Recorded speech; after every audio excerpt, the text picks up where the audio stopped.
नमस्कार. सौ लीला गोळे लिखित शांती ब्रह्म ही श्री एकनाथ महाराजांच्या जीवनावरील कादंबरी आपण वाचत आहोत. आज आपण 36व्या प्रकरणाला सुरुवात करतो आहोत. माझघरात अध्यात्म रामायण वाचन चालू होतं. गावबा नामस्मरणात दंग असूनही रामकथा एकाग्रपणे ऐकत होता. गिरिजाबाई सोवळ्यात गवळे वळता वळता श्रवणभक्तीत रंगल्या होत्या.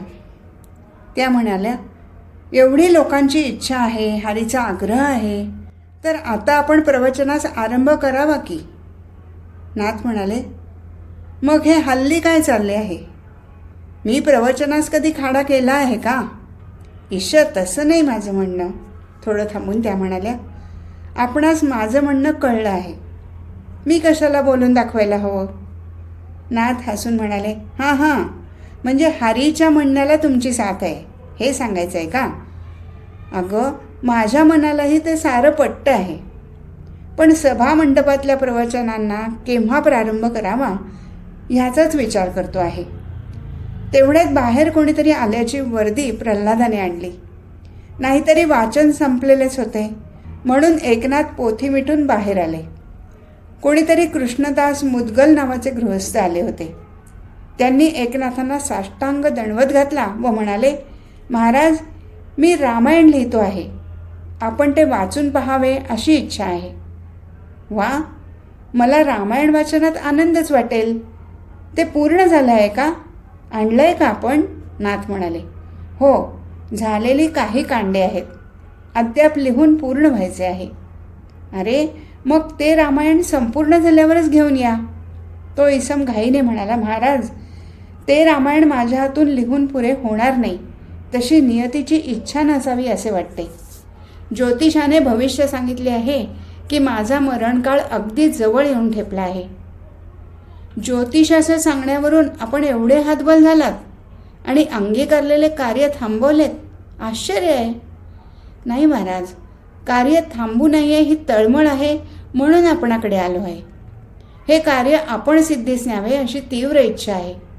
महाराज, त्या ज्योतिषाचे प्रत्येक भविष्य तंतोतंत खरे ठरते हा अनुभव असल्याने मी इकडे येण्याची तातडी केली. कृष्णदासाने काखोटीला मारून आणलेली पोथी नाथांनी घेतली. ती चाळून पाहिली, अधूनमधून थोडी वाचून पाहिली. ती त्यांना फार चांगली वाटली. नाथ म्हणाले, हे रामायण पुरे व्हायला अजून किती दिवस लागतील असे वाटते? कृष्णदास नम्रपणे म्हणाला, नाथ महाराज, अजून 11 दिवस तरी हवेत. एकनाथांनी विजयी पांडुरंगाकडे पाहिले. ते क्षणभर विचारमग्न झाले आणि म्हणाले, असं करा कृष्णदास, तुम्ही इथेच राहा आणि अंगीकारलेलं कार्य न थांबवता पुढे लिहिण्यास प्रारंभ करा. एकनाथांच्या आज्ञेला कृष्णदासाने शिरसावंद्य बांधले आणि त्याच क्षणाला त्याने पुढील राहिलेली कांडे लिहावयास प्रारंभ केला. श्रीखंड्या ज्या खांबाला टेकून भागवत श्रवण करत असे त्याच खांबाशेजारी कृष्णदासाची बैठक मांडली. रामायण श्रवणास मारुती अवश्य येतो या भावनेतून पाठ रांगोळी करून मारुती आसन स्थापले. कृष्णदासाने विश्वासाने नाथांच्या शब्दाला प्रमाण धरून लिहायला सुरुवात केली. एकनाथही तिथेच बसून कृष्णदासाच्या लिहिलेल्या रामायणाचे प्रारंभापासून वाचन करू लागले. एक प्रकारचे आगळे वेगळे वातावरण निर्माण झाले. जणू भगवंताच्या साक्षीने एकनाथ कळी काळाला थोपवून धरायला तिथे थांबले असावेत असे वाटते. एकनाथांच्या शब्दावरची नितांत श्रद्धाच कृष्णदासाच्या मनातील मृत्यूची भीती पळवून लावत होती. एकनाथ मात्र प्रसन्न चित्ताने सर्वांना म्हणत होते, अयोध्यापती रामचंद्र महाराज माझ्या घरी आपणहून आले आहेत. संत तुलसीदासांच्या इच्छेची कदाचित ही नांदी असेल. मीही रामायण लिहिणार आहे, त्याचाच हा शुभशकुन असेल. 11 दिवस संपले. भानुदास मुदगलाने रामायण ग्रंथाची समाप्ती केली. कार्यपूर्तीचा तो आनंद अपूर्व होता. त्याची नाथांवरची निष्ठा वाढली. त्याला वाटले, महाराजांनी माझ्यासाठी आपली पुण्याई खर्च घालून मृत्यूला थोपवून धरले असावे.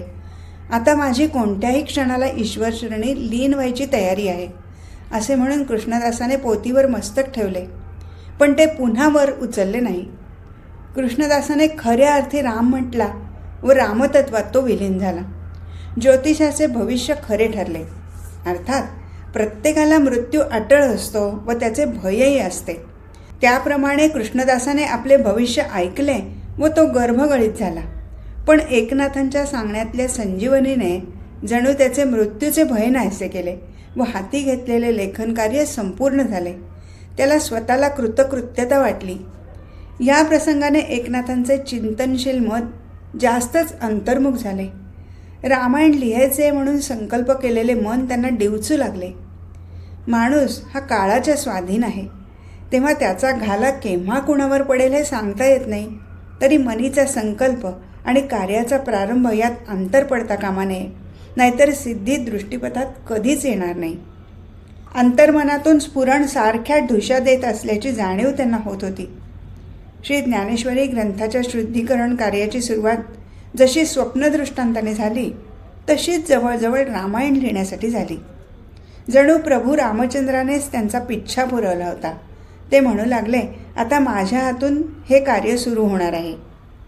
जागृती माझी वर्तता, पुढे प्रकाश रामकथा, दुश्चितपणे ठेवो जाता, रामतत्वता रामायण दावी, प्रेरिताही मी न करी जाण, तव स्वप्ना माझी रामायण, श्रीराम विस्तारी संपूर्ण ऊण खूण ग्रंथाची. शेवटी रामायणाच्या लेखन प्रारंभाचा दिवस उगवला. पुन्हा एकदा प्रवचन मंडप शृंगारला गेला. प्रत्यक्ष एकनाथ रामायणावर प्रवचने करणार म्हटल्यावर ओस पडलेला सभामंडप तुडुंब भरला. लाल सुटूक भरजरी पितांबर नेसून कपाळावर केशरी गंध रेखून एकनाथ मोठ्या धीम्या पावलाने भारावलेल्या मनाने स्नेहार्द नजर श्रोतृवृंदावरून फिरवीत व्यासपीठाजवळ आले. त्याबरोबर मंडळींनी जय जयकार केला. एकनाथ महाराज की जय, सद्गुरू जनार्दन स्वामी की जय, पांडुरंग हरी, वासुदेव हरी, भानुदास एकनाथ. टाळ्यांच्या साथीबरोबर धून वाढत होती. जय जयकार मोठा होत होता. हात उंचावून एकनाथ म्हणाले, राजाधिराज श्री रामचंद्र महाराज की जय, पवनसुत हनुमान की जय, बोलो भाई सब संतन की जय. विजयी पांडुरंगाचे दर्शन घेऊन श्रोतृवृंदाला नमस्कार करून व्यासपीठाला वंदन करून एकनाथ व्यासपीठाभोवती उभारलेल्या आम्रपल्लवाच्या मंडपात शिरले व स्थानापन्न झाले. एकनाथांचे सात्विक तेज जास्तच तेजाळले. दोन्ही बाजूला ठेवलेल्या समया ज्योतिरूपाने क्षणभर डोलल्या व त्यांनी जणू आनंद व्यक्त केला. संत तुलसीदासांनी सांगितलेले शब्द त्यांना आठवले. रामायण भावपूर्ण हवे आणि अर्थपूर्णही हवे. म्हणून त्यांनी ठरवले की भावार्थ रामायण लिहायचे, सांगायचे. श्री ज्ञानेश्वर माऊलीने सुद्धा भावार्थ दीपिका असेच नाव ज्ञानेश्वरीला दिले आहे. तोच कित्ता आपण गिरवायचा. महागणपतीचे स्मरण करून जनार्दन स्वामींना वंदन करून नाथांनी वाल्मिकी रामायण ग्रंथ समोर ठेवून विवेचनास प्रारंभ केला. आज कितीतरी दिवसांनी एकनाथांची प्रसादवाणी ऐकायला मिळायची होती. सारा श्रोतृ समाज आतुरला होता. श्रवणाच्या बाबतीत त्यांची अधाशी वृत्ती तीव्रतर झाली होती. नाथ म्हणाले, मज निजलो असता जाण, राम थापटी आपण, म्हणे ऊठ करी रामायण, तेथे मी कोण न करावया.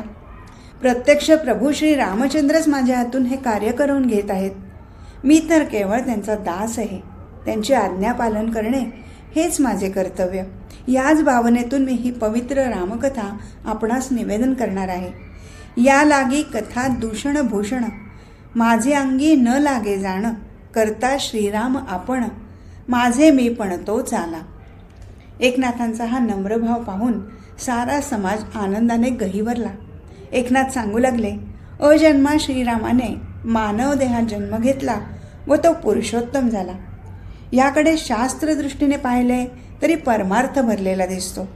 दशरथ राजा म्हणजे दशेंद्रियावर मनाचे आधिपत्य चालवणारा समर्थ पुरुष. तो अंतर्यामी, अभोगी आणि विरक्त आहे.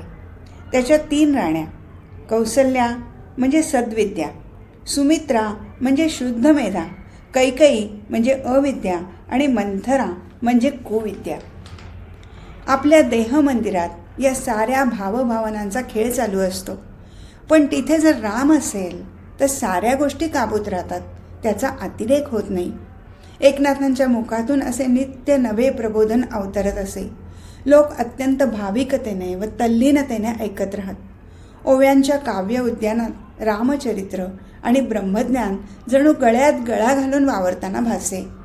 अवघड वाटणारा माया ब्रह्माचा उहापोह साधा सोपा सरळ खेळ वाटे. ब्रह्मसत्य जगन्मिथ्या हा वृक्ष कंटाळवाणा कात्याकूट न वाटता त्याला रसाळपणा येई, तो माधुर्याने नाहून निघे. या रामायणातली वर्णने अत्यंत सरस हृदयंगम तथा प्रासादिक असल्याने सामान्य माणूसही श्रवण रंगात रंगू लागला. एकनाथांच्या मनात सहजच आले की या रामकथेच्या रंगात सारे पैठण रंगून निघते आहे. पण आपल्या शेजारी राहणारे सद्गृहस्थ मात्र इकडे कधी फिरकत नाहीत की कधी देवदर्शनास येत नाहीत, असे का? परमार्थ साधनाचा त्यांना कंटाळा आहे की अनास्था आहे? एकदा त्या गृहस्थांना दारावरून जाताना पाहून एकनाथांनी त्यांना रामराम म्हणून नमस्कार केला.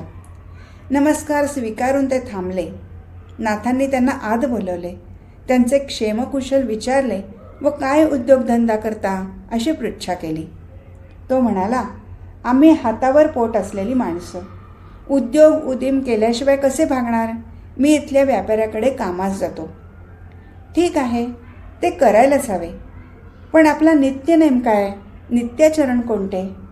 छे हो, कसला नेम आणि कसलं आचरण? हे सारे करायला वेळ नको का? आणि सांगू महाराज, राग नसावा, पण कीर्तने प्रवचने ही सारी रिकाम टेकड्यांची कामे. नाथ हसले आणि म्हणाले, आपण म्हणता ते खरे आहे. वेळ असल्याखेरीज श्रवण भक्ती कीर्तन भक्ती जमणे शक्यच नाही. पण महोदय, मी आपणाला नित्यनेम सांगितला तर कराल? अगदी आपल्याला नसलेल्या वेळेचा विचार करूनच सांगतो. त्या गृहस्थाने मान डोलावली. नाथ म्हणाले, हे बघा, तुम्ही घरातून निघून कामाच्या ठिकाणी जाईपर्यंतचा तुमचा वेळ मोकळा असतो. त्यावेळी रोज विष्णू सहस्रनामाचा श्लोक पाठ करायचा आहे कबूल? स्त्रियासी गळसरी कृष्णमणी, पुरुषा गळसरी नामस्मरणी. शिवाय असे बघा, तुम्ही रोज एकदा तरी स्नान करता ना, मग स्नानास सुरुवात केल्यापासून वस्त्र नेसेपर्यंतच्या काळात त्या श्लोकाचे पाठांतर करीत राहायचे.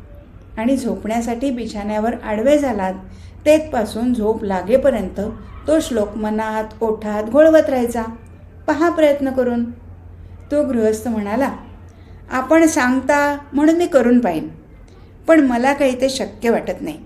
अहो, कधी देह मनाला काही सवयच नाही ना, शिवाय या साऱ्या गोष्टीत माझं मन रमत नाही. नाथ म्हणाले, अहो, पहिल्यांदा मन नाहीच रमत, पण हळूहळू त्या नामस्मरणाचा सहवास झाला की गोडी लागेल. निदान करून पाहायला काहीच हरकत नाही. यासाठी कवडी दमडीचा खर्चही नाही. एकनाथांचा सल्ला वाया गेला नाही. सहस्रनामाचे श्लोक एकामागून एक मुखोद्गत होऊ लागले. पुढच्या श्लोकाची उत्कंठा वाढू लागली. मनातल्या दृष्ट विचारांचा उहापोह कमी झाला. रिकाम्या डोक्यात सैतानाची सत्ता आता चालत नव्हती, तर भगवन नामस्मरणात चित्त व्यग्र राहत होते. नाथांनी सांगितल्याप्रमाणे मन आनंदित राहत होते. मानसिक क्लेश, मनाची कुतरओढ, व्यथा, काळजी इत्यादींनी जणू पलायन केले. यथालाभ संतुष्ट प्रवृत्ती बनत चालली. शांती समाधानाचा प्रत्यय येऊ लागला. एक दिवस तो गृहस्थ एकनाथांकडे येऊन त्यांच्या चरणावर मस्तक ठेवून म्हणाला, महाराज, माझे श्री विष्णू सहस्रनाम मुखोद्गत झाले, म्हणून दाखव. एकनाथ म्हणाले, त्या विजयी पांडुरंगापुढे आपली सेवा रजू करा. तो गृहस्थ म्हणाला, माझ्या गृहचिंता नष्ट झाल्या. अहो, पूर्वी कधी कधी मला नको हा देह, नको हा संसार, साऱ्याचा त्याग करून निघून जावे असे वाटायचे. नाथ म्हणाले, पण आता उपरती झाली का? अहो, नुसत्या पाठांतराने आपणास हे ज्ञान झाले. नरदेह भोगू नये, त्यागूही नये, तो भगवन मार्गी लावावा याची अनुभूती जाणवली का? प्राप्त परिस्थितीत सुखानुभूती मिळू शकते जर मन सुस्थिर, सुचित्त आणि समाधानी असेल तर. होय महाराज, आज इतकी वर्षे मी आपल्या शेजारी राहतो, पण माझे करंटेपण कधी गेले नाही. आज मला कळले की आपण भोगवादी संसारात असून त्यागी कसे. अरे, त्याग आणि भोग या मनाच्या प्रवृत्ती आहेत. इथे बाह्य परिस्थितीचा काही संबंध नसतो. गरीबातला गरीब माणूस भोगी प्रवृत्तीचा असू शकतो. तो येणं केनं मार्गेनं आपली कामना पुरी करण्यासाठी झटतो व शीण पावतो. आणि श्रीमंतातला श्रीमंत माणूस त्यागी असू शकतो. एकनाथांच्या ह्या उपदेशाने व त्यांनी केलेल्या उपक्रमाने हा गृहस्थ सन्मार्गावर आला व कृतकृत्य झाला. प्रवचनातला रसावेग वाढत होता. आता एकनाथांनी हाती चिपडी व झांज घेतली. पाहता पाहता मंदिराचे आवार माणसांनी फुलून आले. आम्र मोहराप्रमाणे लगडून गेले. इतके दिवस कुचंबून राहिलेला श्रवणानंद मनमुरात उपभोगू लागले. अध्यात्म रामायणात ऐतिहासिकता कमी, पण नाथांनी भावार्थ रामायणात ऐतिहासिक वर्णनाचा भरपूर वापर केला. अर्थात ती संपूर्ण वर्णने आध्यात्मिक तंतूंनी विणली, त्यामुळे सुसूत्र राहून मनोज्ञ झाली. रामकालीन परिस्थितीवर रावण संस्कृतीचा पगडा होता. गो ब्राह्मण, ऋषीमुनी, सत्प्रवृत्त माणसांना जीवन असह्य झाले होते. अर्थात मोगलांचा पगडाही हल्लीच्या संस्कृतीवर आहेच. समाजाच्या स्वातंत्र्यावर, शांततेवर आणि भवितव्यतेवर भीषण गंडांतर आलेले दिसत होते. वेळ मोठी आणीबाणीची होती. अडाणी आणि हट्टी राजकर्त्यांच्या क्रूर धोरणाने जनता असहाय्य झाली होती. एकनाथांना रामायणाद्वारे सांगायचे होते की ईश्वर भक्तीमुळे दुष्टांचा संहार आणि सज्जनांचा कैवार आपोआप घडतो. प्रत्येकाने स्वार्थबुद्धीतून बाजूला होऊन विश्वव्यापक व्हायला हवे. त्यामुळे स्वकल्याणाबरोबर विश्वकल्याण साधते. एकापेक्षा एक वरचढ विचारधारा, शुद्ध सात्विकतेचा ताज लेऊन नाथ मुखातून प्रवाहित होत होती. श्रवणभक्तीत रंगलेल्या गिरिजाबाई पतीच्या ह्या अमोघ वक्तृत्वाने भारावून जायच्या व मनोमधी हजारदा नाथांची दृष्ट काढून मोकळ्या व्हायच्या. व्यवहारात लक्ष्मी आणि सरस्वती एके ठिकाणी क्वचितच आढळतात, पण नाथगृही त्या दोन्ही निमूटपणे एकत्र नांदत होत्या. त्याचप्रमाणे विद्वत्ता आणि साधुत्व एके ठिकाणी क्वचित सापडते, पण एकनाथांच्या ठिकाणी त्याचा आत्मप्रत्यय येत होता. दया, क्षमा, शांती, आर्जव, अलिप्तता या गुणविशेषांमुळे नाथांचे अंतःकरण विशाल झाले होते. अनेक शास्त्रांचे अध्ययन करून त्यांचे मर्म साठवणारी त्यांची बुद्धी तितकीच विशाल होती. या वृद्धत्वाकडे झुकत जाणाऱ्या वयातही मन बुद्धी स्थिर होती. म्हणून तर अंतरात्म्यातून शुद्ध सात्विक वाङ्मय गंगा दुथडी भरून वाहत होती. रामायण ऐकता ऐकता गिरिजाबाईंना वाटायचं, देवा, अनुकूल ते सारं माझ्या पदरात टाकलं आहेस, भरपूर दिलं आहेस, मी तृप्त आहे, मी आनंद सागरात पोहत आहे. आता फक्त एक इच्छा शिल्लक आहे, भरल्या कपाळाने इकडच्या मांडीवर माझे प्राणोत्क्रमण व्हावे, तुझ्या तत्वात विलीन व्हावे. कामनापूर्ती करणारा भगवान, त्याने जणू या माऊलीची इच्छा ऐकली. भावार्थ रामायणाचा अध्याय पूर्ण करून नाथांनी पोथी मिटली. नमस्कार करून एक एक श्रोता निघून गेला. सर्वात शेवटी गिरिजाबाईंनी पोथीवर मस्तक ठेवलं, ते पुन्हा लवकर उचललं नाही. म्हणून तिथे बसलेले एकनाथ पत्नीकडे स्थिर चित्त पाहत राहिले. तेवढ्यात गावबा म्हणाला, आई उठा ना. नाथ शांतपणे म्हणाले, हरीला बोलाव, देहाचे कार्य संपले आहे. अरे, आत्म्याने वस्त्र बदलले आहे, त्या जात्या जीवाला नमस्कार कर. डोळ्यात अश्रू आणू नकोस, नाहीतर त्या आत्म्याला क्लेश होतील. हे ऐकताच गावबा येडवाडला, कासावीस झाला, भांबावला. काय करावे त्याला सुचेना. प्रत्यक्ष सहधर्मचारिणीच्या देहावसानसमयी हा प्रापंचिक स्थितप्रज्ञ योगी पुरुष किती शांत स्थिर राहिला आहे. कोणत्या जन्माची ही पुण्याई. आम्रपल्लवाच्या लता मंडपात पती सन्निध पोथीवर मस्तक ठेवून देवाघरी गेलेल्या गिरिजा माऊलीचं तरी केवढं अहोभाग्य. अनायसेन मरणम विना दैनन्य जीवनम. हे दुर्मिळ भाग्य माऊलीला लाभले. तिच्या जीवनाचं सोनं झालं. वार्ता लगेच घरात पसरली. हरी, सुनबाई, नातवंड, उद्धव भराभर तिथे आले व या सर्वांनी गिरिजाबाईंना चिरविश्रांतीसाठी घोंगडीवर निजवले. निश्चल नजरेने नाथ त्या प्राणविहीन चेहऱ्याकडे एकटक पाहत होते. तो चेहरा शांत पण प्रफुल्लित होता. जीवनाच्या सारीपटाचा डाव गिरिजाबाईंनी जिंकला होता. नाथ वरवर जरी शांत दिसले तरी त्यांचे अंतःकरण हेलावले होते. जनन मरणाचा अर्थ त्यांना पूर्णत्वाने माहीत होता, तरीसुद्धा त्यांचे स्नेहतंतू तटा तुटत होते. मन ताब्यात राहायला कबूल नव्हते. नाकात नथ घातलेली, कपाळावर घवघवीत लालसुटूक चंद्रकोर लावलेली ती तेजस्विनी प्रौढा सजीव पुतळीच वाटत होती. एकनाथ महाराजांचे मन खूप खूप मागे धावले व आपल्या पत्नीची विविध रूपे त्यांच्यापुढे साकार झाली. लग्नाच्या वेळी पैठणी नेसून शेला पांघरलेली अल्लड वयाची गिरिजा, आजीच्या हाताखाली लुटू लुटू वावरणारी नाचसून, तिला कोणी म्हटले नाव घे की इष्ट म्हणून लाजून पळणारी किशोरी, हळूहळू मोठी होत होती. तिच्यात सहजपणे लज्जेने पदार्पण केले तेव्हा आपल्याशी नजरेचा लपंडाव खेळणारी मुग्धा. मला तिच्यात तेव्हा राधिकेचा आविष्कार जाणवला व माझी लेखणी लिहून गेली. डोळे मोडी तर राधाच आले. पूर्ण विकसित झालेलं हे लाजरे बुजरे पुष्प तर फारच मनोज्ञ होते. तिच्या मानाने मी जरट होतो, पण किती सहजपणे ती माझ्याशी एकरूप झाली. गिरिजा माझी कामिनी झाली. पुढे मातृत्व लाभलेली ती सर्वांगाने उमलली होती. यशोदामाईची तृप्ती तिच्या मुखावर दिसायची. बाळ गोपाळांनी वेढलेली गिरिजा गोपिकेसारखी भासायची. मी हा असा मनस्वी, लोकसंग्रह करणारा, आत्मानंदात बुडलेला, पण तिने कधी माझा अवहेर केला नाही. माझ्या कोणत्याही कृतीबद्दल अनिच्छा दाखवली नाही, कटुता व्यक्त केली नाही. उलट ती माझ्या प्रत्येक गोष्टीत समरस झाली. ती जणू कधी विलग नव्हतीच, इतकी ती एकरूप झाली. हरीच्या वागण्याने ती थोडी अस्वस्थ झाली, विकल झाली, पण मनाचा तोल तिने कधी ढळू दिला नाही की माझ्याबद्दल आकस धरून ती तेढीने वागली नाही. तिच्या साऱ्याच भावना संयमित होत्या. राग लोभाने कधी भडक रूप धारण केले नाही. माझ्यावरची श्रद्धा कधी ढळली नाही. आज्ञाधारक सून, लोभस प्रेयसी, एकनिष्ठ पत्नी, प्रेमळ माता, शिवाय आप्तस्वकीयांची, अतिथी अभ्यागतांची माऊली, साऱ्या भूमिका तिने तन्मयतेने वठवल्या. ही सारी रूपे एकनाथांभोवती फेर धरून फिरू लागली. प्रत्येक रूपात वैशिष्ट्य होतं. गिरिजाबाईंना आंघोळ घालून झाली होती. आता त्यांना लुगडं नेसवणं चालू होतं. तिथे भिंतीकडेला बसलेले एकनाथ चटकन बोलून गेले, तिला हिरवी पैठणी नेसवा. हिरवी पैठणी नेसलेली, हातभर बांगड्या घातलेली, कपाळभर मळवट भरलेली आपली गिरिजा पाहताच एकनाथांना वाटलं, झाले, हे तिचे शेवटचेच रूप. आता पुन्हा वेगळ्या रूपात तिचे दर्शन नाही.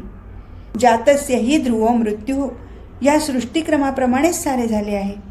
काही वेळाने तिची शरीराची खोळ चितेवर अग्नीच्या स्वाधीन होईल. चिरंतन अमर आत्मा मात्र अग्नीला जाळता येणार नाही. माझे मन आता त्या आत्म्यावर स्थिर केले पाहिजे. हरिपंडिताला, लीलालाही शोकावेग आवरत नव्हता. आई गेली म्हणजे जीवनातली माया गेली. आम्ही पोरके झालो. आम्ही आई म्हणून कुणाला हाक मारावी असा आक्रोश ती दोघं करत होती. मुक्तेश्वर स्थिर चित्त होऊन आजीच्या पार्थिव देहाकडे पाहत होता. त्याने पारमार्थिक उंची ठराविक टप्प्यापर्यंत गाठली होती म्हणून तो स्थिर होता. पण हरीची मुले प्रल्हाद, मेघश्याम, राघोबा मात्र कावरेबावरे झाले होते. हा हा म्हणता पैठणभर बातमी पसरली. नाथांच्या वाड्यावर अलोट गर्दी लोटली. प्रत्येकजण हळहळत होता. पैठणची माता माऊली गेली. शेवटी जिंकलन हो, आहेवपणी स्वर्गात गेली. किती सहजपणे कुडी सोडली, हे मागल्या जन्मीचे पुण्यच म्हणायचे. रामायण ऐकता ऐकता आपल्या माणसाच्या घोळक्यात गेली म्हणजे नवलच. शांतमूर्ती नाथांना शोभेचीच हो त्यांची बायको. यात्रा निघाली. लक्ष्मीच्या पावलाने माप लवंडून घरात आली. ती यशस्वी संसार करून चौघांच्या खांद्यावर निघाली. डोक्यावर पंचा आणि हाती मडक्याचं शिंकाळं घेऊन नाथ पुढे चालू लागले. त्या सतीतुल्य साध्वीचे अंतिम दर्शन घेण्यासाठी दुतर्फा गर्दी लोटली. सारा महारवाडा तिथे धावला. त्या कलेवराला स्पर्श करून जो तो रडू लागला. त्या तशा दुःखित मनस्थितीतही काही जणांना ती शिवाशिव आवडली नाही. पण लोकांचा आवेगही कोणी थोपवू शकलं नाही. आयुष्यभर साथ केलेल्या अर्धांगिनीला चंदनाच्या चितेवर एकनाथांनी अग्नी दिला. विवाहप्रसंगी अग्नीच्या साक्षीनेच गिरिजाच्या वडिलांनी आपली पोटची पोर, ती सोनसाखळी एकनाथांच्या स्वाधीन केली होती. आज एकनाथांनी तिला आपल्या हाताने अग्नीच्या स्वाधीन केले. जीवनपटाचे केवढे हे दोन परस्पर विरुद्ध प्रसंग. ज्वाळा उंच उंच चालल्या होत्या. त्या अग्निशिखावर बसून ती सती स्वर्गारोहण करत होती. हे प्रकरण इथेच संपलं. हरिओम तत्सत.